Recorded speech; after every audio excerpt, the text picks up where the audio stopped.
सूरह यूसुफ का एक सबक ये भी है, आपको गिराने वाले एक दिन अल्लाह ताला की तदबीर से कदमों में आके गिरते हैं। हज़रत यूसुफ अलैहिस्सलाम को उनके सगे भाइयों ने अंधेरे कुएं में गिराया था और फिर एक दिन खुद झुककर उनके कदमों में आ गए। अल्लाह ताला की तदबीर पर तवक्कुल रखें। सूरत यूसुफ का पढ़ना और पढ़ाना मेरे लिए बिल्कुल एक थेरेपी जैसा है। जैसे ये सूरत किसी गम का अजाला हो, किसी मर्ज़ की शिफा हो या किसी बिछड़े के मिल जाने की नवीद हो। ऐसी बहुत सारी तशबीहात मेरे जहन में कितार दर कितार आती हैं और इस सूरत से मेरी मोहब्बत का रंग मज़ीद निखर जाता है और एक पुरसकून सी खुशबू महसूस होती है। मुझे लगा जैसे अल्लाह ताला हमें सिखा रहा है कि ए बंदे, उसर के अंदर रहते हुए युस्र पर नज़र रखें। उसर अरबी ज़ुबान में कुरान का लफ्ज़ है उसर युसरा, कि उसर के अंदर रहते हुए युस्र पर नज़र रखें। और ये ज़्यादा बेहतर है आजमाइश का तज़किरा करने से, जो तुम हर एक से करते हो। जो इंसान आजमाइश से गुज़र रहा होता है या गुज़र चुका होता है,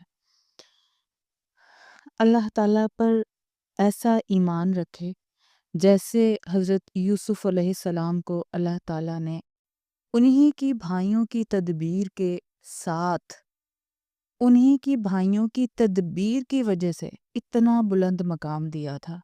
कभी भी अपनों से शिकवे शिकायतें ना करें। शिकवे शिकायतें वहाँ की जाती हैं जहाँ पर आपको वो मान होता है, जहाँ पर आपके रिश्ते की वो अहमियत होती है अगले के दिल में, जो आपकी जो आपको शिकवों तक आने ही नहीं देती। जहाँ पर शिकवे शिकायतें लाइफ में आ जाते हैं, वहाँ पे रिश्ते की वो अहमियत नहीं रहती। इसलिए जब भी आपको किसी अपने से तकलीफ़ हो, और कभी आप ये ना सोचा करें कि अपने तकलीफ़ नहीं देते। जब भी आपके ज़हन में ये आए कि मुझे मेरे अपनों ने तकलीफ़ दी, तो सूरत यूसुफ मेरे ख़्याल से हमारी सारी लाइफ में जितनी भी हमें परेशानियाँ आ सकती हैं, अल्लाह ताला ने एक-एक तकलीफ़ हद दर्जे की अपने एक-एक पैगंबर को देकर हमें ये सबक सिखाया कि इंसान पर इस कदर मुश्किलात भी आ सकती हैं, लेकिन उन्हीं नबियों को एक-एक ऐसी दुआ सिखाई जो उनको उस तकलीफ से निकलने का ज़रिया बने। लेकिन हम वो सारी दुआएँ भी, सारे नबियों की, सारे पैगंबरों की वो सारी दुआएँ भी पढ़ लें, हमें वो अफ़ाक़ा नहीं मिलता जो उन नबियों ने एक-एक दुआ पढ़कर अपने